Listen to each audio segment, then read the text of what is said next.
Jain class 10th का हम लोग फिजिक्स फिजिक्स पढ़ रहे हैं और चैप्टर नंबर 10 प्रकाश परावर्तन तथा अपवर्तन साइंस है। और चैप्टर नंबर क्या है? 10। 10 में क्या है?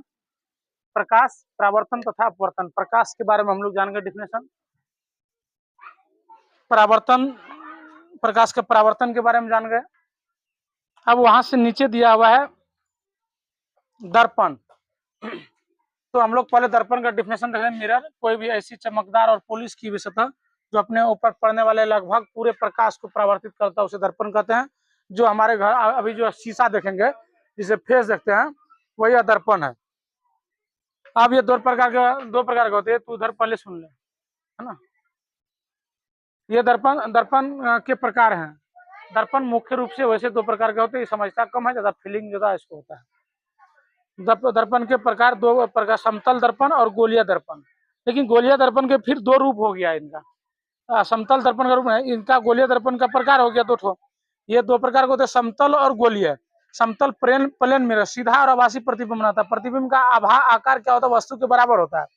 अब इसको समझो। गोलीय दर्पण, स्फेरिकल मिरर, ऐसे दर्पण जिसका परावर्तक पृष्ठ गोलीय होता है, उसे गोलीय दर्पण कहते हैं। ये हुआ गोलीय। ये जो गोलीय है, इनको जब काट देगा बीच में, है ना, तो ये दो बन गया। इसीलिए यहाँ पे गोलीय दर्पण के। तो ये दो प्रकार के होते हैं, अवतल दर्पण, उत्तल दर्पण। अवतल का होता है कनकेव मिरर और इनका उत्तल का होता है कन्वेक्स मिरर, जो अंदर की ओर धंसा होता है। इसमें अंदर की ओर कौन धंसा हुआ है? ये बोला ये गाड़ियों टॉर्च दाढ़ी बनाने में ये इसका प्रयोग होता है, अवतल दर्पण का। उत्तल दर्पण का कनकेव मिरर जो है, ये इसका पोस्ट है, कन्वेक्स मिरर, जो बाहर की ओर उभरा होता है, साइड मिरर।